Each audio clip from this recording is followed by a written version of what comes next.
Today it's the second class for basic English. So we will start with the small things और छोटी छोटी चीजों को हम लोग समझने की शुरुआत करेंगे, क्योंकि बहुत से लोगों ने कहा कि आवाज में बहुत सारा प्रॉब्लम है. सो शायद वो प्रॉब्लम अब रिजॉल्व कर लिया गया होगा, आपको आवाज बहुत क्लियर आएगा. और मैं चाहता हूँ ना छोटे बच्चों को इंग्लिश का एक ऐसा प्लेटफॉर्म दिया जाए ताकि वो एडवांस इंग्लिश को बहुत आसानी से समझ सकेंगे. सो हम लोग स्टार्ट करेंगे या फिर आज के सेशन को हम लोग शुरू कर रहे हैं बहुत ही बेसिक लेवल से, जो मैं कल भी बता चुका हूं कि जो बिल्कुल बिगिनर है उनके लिए ये वीडियो है. So let's start. और एक छोटे से कुछ सेंटेंसेस तो बच्चे भी जानते हैं, जैसे एक सेंटेंस है, ही इज प्लेइंग फुटबॉल. ये सभी जान रहे होंगे, सभी हम लोग 9th-10th तक आते आते कम से कम ये सब तो जानते हैं. Is playing cricket, I am cooking food, he is doing this, he is doing that. या ऐसे सेंटेंसेस आपको अक्सर मिलते हैं. सो हम लोग इसी सेंटेंस से थोड़ा बहुत कुछ सीखने की कोशिश करेंगे और यही से हमारा बेसिक स्टार्ट होगा. क्योंकि मैं आपको नाउन बहुत दिन पढ़ा दूं, 1 महीने 2 महीने तक नाउन पढ़ा दूं, और इवन नाउन तो बहुत ब्रॉडन टर्म है और आप कभी कंफर्म नहीं हो सकते हैं कि नाउन कंप्लीट हो चुका है. सो अगर आप कितना भी पढ़ लें, आपका बेसिक जो चीजें हैं, जो मेन इंग्लिश का मूड है, उसको आपको समझना है. बेसिक कॉन्सेप्ट को अगर समझ लिए तो फिर इंग्लिश बहुत आसान हो जाएगा. अगर आप इस वाक्य को देखेंगे, हम चाहते हैं कि इसकी पूरी तरह हिंदी भी लिख दें. अब बहुत सारे लोग हैं जिनको हिंदी और अंग्रेजी में भी बहुत सारा दिक्कत है, उसके लिए हम चाह रहे हैं कि बहुत आसान से ये इसका हिंदी होता है वह, इसका जहां भी जरूरत पड़ेगा वहां है होता है, और यहाँ पर इसका मतलब होगा खेल रहा, और फुटबॉल तो फुटबॉल ही होगा. तो ये इसका हिंदी भी है. अच्छा, अब जरा सा आप ध्यान दीजिए, अगर आप हिंदी और अंग्रेजी को साथ लेके चलना चाहें, कुछ कंटेस्ट में तो हिंदी और इंग्लिश बराबर है, लेकिन कहीं कहीं वैसा भी है कि इंग्लिश का ग्रामर अलग होता है, हिंदी का ग्रामर अलग होता है. सो हम आपको ये बताना चाह रहे हैं कि अगर पूछें कि इसमें क्रिया जो है, काम जो कर रहा है वो कौन कर रहा है, जो क्रिया कर रहा है, जो डूअर ऑफ द एक्शन है, डूअर ऑफ द एक्शन है, उसको हम लोग कहते हैं सब्जेक्ट. यानी ये हुआ, हिंदी में इसको कर्ता कहे, अंग्रेजी में इसको कहे सब्जेक्ट.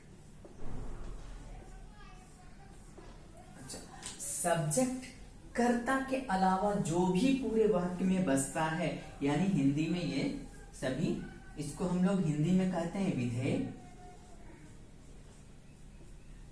अंग्रेजी में इसका नाम है प्रेडिकेट. देखिए बच्चों के साथ होता क्या है, छोटे बच्चों के साथ 10th में या 11th-12th में उनको ये सब चीज पता ही नहीं. आप उनको समझा रहे हैं कि देखो इसमें सब्जेक्ट है, सब्जेक्ट प्रेडिकेट पर काम कर रहा है. अरे नहीं, पहले प्रेडिकेट वर्ड क्या है वो आप समझ लें अच्छे से. प्रेडिकेट का मतलब क्या होता है, जिस भी व्यक्ति के बारे में बात किया जा रहा है, यहाँ बात किसके बारे में किया जा रहा है, तो वह, उसको छोड़ करके जो भी बच रहा है वो कहलाता है प्रेडिकेट. अभी बेसिक स्तर के लिए आप इतना समझे. सो मान लीजिए एक और वाक्य से हम लोग समझे, तो ये सब्जेक्ट हुआ, ये प्रेडिकेट हुआ. एक और वाक्य जैसे बोले, हम बोले यू आर स्मार्ट. ठीक है, यू मतलब तुम या आप, आर मतलब है या हो, और स्मार्ट मतलब सुंदर है. सो अगर इसमें कहें कि सब्जेक्ट कौन सा है, तो आप बड़ी आसानी से बता पाएंगे शायद किसके बारे में बात किया जा रहा है. सब्जेक्ट का मतलब क्या होता है ये देखिए, अबाउट विच, किसके बारे में बात किया जा रहा है. या फिर कहेंगे कौन, अबाउट विच, या फिर कहें हु का मतलब हुआ डूअर ऑफ एक्शन.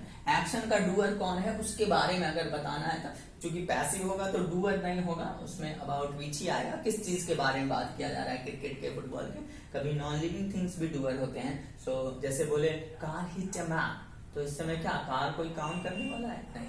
सो वो नॉन डूअर होता है, यानी नॉन ह्यूमन होता है, फिर भी वो डूअर हो जाता है। सो वो सब चीजें हम लोग धीरे धीरे सीखेंगे। अभी अगर वो पूछे आपसे हम किसके बारे में बात की जा रही है, तो आप कहेंगे निश्चित ही यू, आपके बारे में बात की जा रही है, इस शब्द के बारे में इस सेंटेंस में बात की जा रही है। अगर इसके बारे में बात किया जा रहा है तो इसको हम लोग कहेंगे सब्जेक्ट, और इसके बाद जो भी बच रहा है वो कहलाएगा predicate. Hope this much is understood to all of you. इतना सभी को समझ में आया होगा कि सब्जेक्ट क्या, प्रेडिकेट क्या। प्रेडिकेट का मतलब विधेय होता है, विधेय का मतलब अगर आप इसको डिफाइन करना चाहेंगे तो इसका मतलब होगा वाक्य का यह वह हिस्सा जिसमें कर्ता, जो करने वाला है, उसको छोड़ के जो भी बच रहा है वो सभी प्रेडिकेट का पार्ट है। यहां तक किसी को कोई प्रॉब्लम नहीं? आगे के स्टेप को समझते हैं। आगे के स्टेप को समझने के लिए हम लोग इसको रब कर रहे हैं।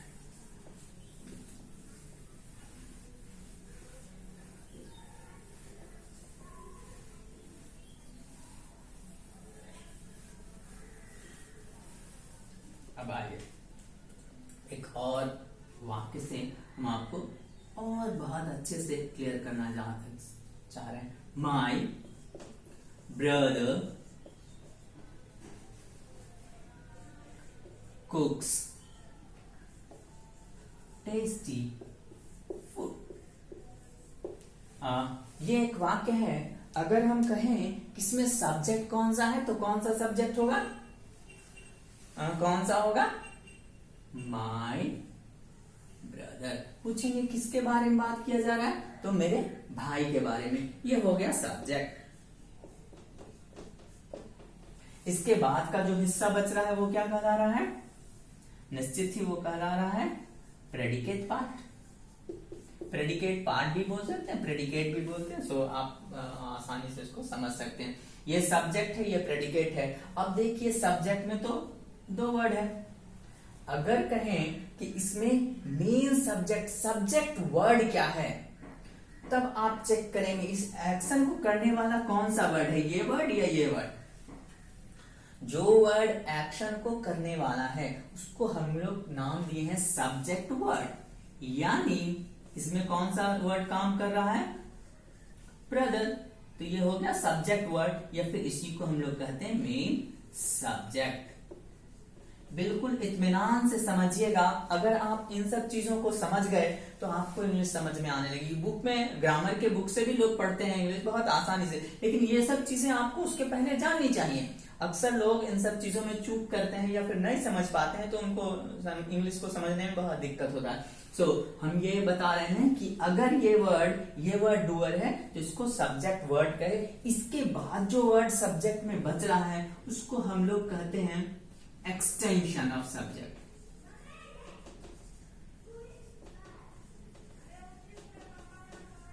ये एक्सटेंशन ऑफ सब्जेक्ट है।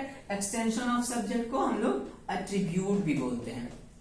एट्रीब्यूट का मतलब होता है समर्पित। एट्रीब्यूट टू सब्जेक्ट, वैसा वर्ड जो एक्सटेंशन हो या एट्रीब्यूट हो। इसके अलावा भी कुछ है, एडजंक्ट और पार्टिटिव भी होता है, उसको भी हम लोग डील करेंगे। बट अभी आप इतना समझें कि अगर कोई सब्जेक्ट है, डूअर या फिर सब्जेक्ट है, तो सब्जेक्ट अगर एक से ज्यादा वर्ड्स होंगे तो आप उसमें चेक करेंगे कि वो मेन वर्ड कौन सा है जो सही में फंक्शन करेगा, काम करेगा, इस क्रिया को करने वाला कौन सा वर्ड है, तो ब्रदर है। और इसके अलावा जो भी बच रहा है उसको हम लोग एट्रीब्यूट या फिर एक्सटेंशन कहते हैं।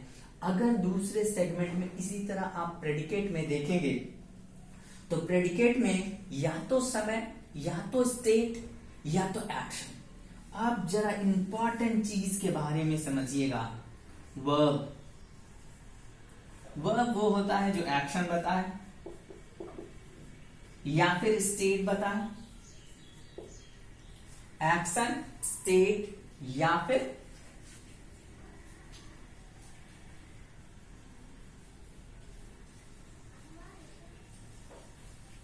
एक्शन, स्टेट और हैपनिंग बताने वाला, घटना बताने वाला। या तो क्रिया हुआ हो या तो कोई घटना हुआ हो, या तो स्टेट बता रहा है।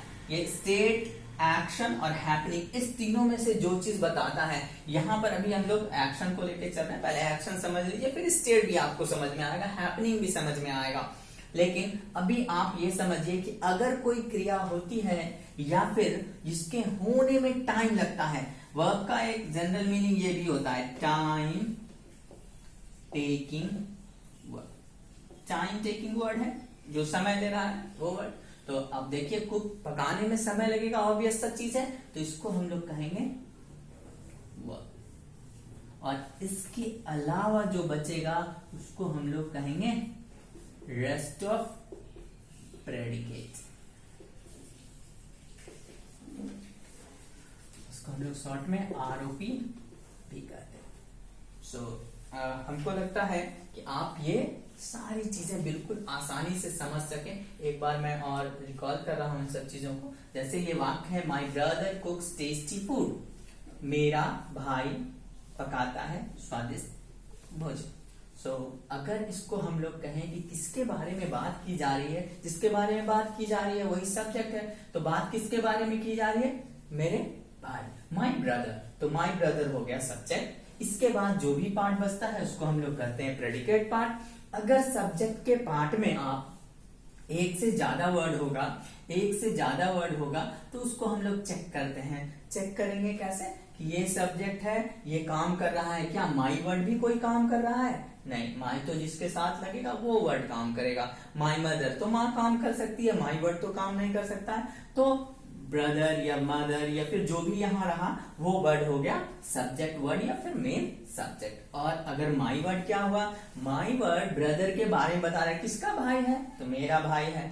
आपका भाई रहता तो योर ब्रदर। दैट मीन्स ये क्या है, भाई के बारे में एक्सप्लेन कर रहा है, भाई के बारे में बता रहा है, सब्जेक्ट के बारे में बता रहा है। तो जो सब्जेक्ट के बारे में बता है उसको हम लोग एक्सटेंशन का मतलब होता है विस्तार, तो सब्जेक्ट का विस्तार हो गया। अब अगर प्रेडिकेट पार्ट में आएंगे तो दो चीजें आपको मिलेगी। एक तो मिलेगा वर्ब। वर्ब का मतलब होता है वो जो एक्शन बताए, स्टेट बताए या हैपनिंग बताए, क्रिया बताए या फिर किसी चीज का होना बताए या फिर किसी घटना का होना बताए, ये तीनों चीज बताने वाला वर्ब। तो यहाँ पकाना क्रिया है। पकाने से अगर आप समझेंगे तो ये एक एक्शन है, क्रिया है, ये टाइम टेकिंग वर्ड है, समय लेने वाला वर्ड है, या तो समय लेगा या तो समय बताएगा, वर्ब का वो फंक्शन है। सो यहाँ पर ये कुक्स टाइम टेकिंग वर्ड है, तो इसको हम लोग कहेंगे वर्ब। इसके बाद जो पार्ट बच रहा है उसको हम लोग रेस्ट ऑफ प्रेडिकेट कहें। इन सब कॉन्सेप्ट को अगर आप समझते गए, ये 1-2 क्लास और रहेगा, उसके बाद आपको ये पूरी तरह से समझ में आएगा। So I hope that you all will understand this much. आप सभी इतना तो जरूर समझे होंगे, और कहीं भी कुछ भी प्रॉब्लम हो आप कमेंट करें या फिर आप हमको बताएं कहाँ समझ में नहीं आ रहा है, तो शायद हम और आसान तरीके से एक्सप्लेन कर सके। क्योंकि मेरे साथ ये है ना कि बच्चों को मैं यानी अभी तो पढ़ा रहे हैं बच्चों को भी, बट ऑलमोस्ट हम थोड़ा यंगस्टर को या फिर लिटरेचर पार्ट पर ज्यादा फोकस करते हैं। ग्रामर बहुत ज्यादा नहीं पढ़ाने का हमको मौका मिला है। सो ये एक प्लेटफॉर्म है, ये कोविड का समय के कारण, कोरोना के वायरस के कारण हम घर पे ही हैं, और हम चाह रहे हैं कि छोटी छोटी चीजें आप सभी को एक्सप्लेन करें और समझाएं। और इसके अलावा यानी आदमी के पास उतना समय भी नहीं होता है कि इन सब चीजों को वो एनलर्ज कर सके अपनी लाइफ में। कॉलेज में पढ़ाना होता है, कॉलेज के बाद अपने क्लास हैं तो 1-2 क्लासेस वहां रहता है, सो आदमी पैक्ड रहता है।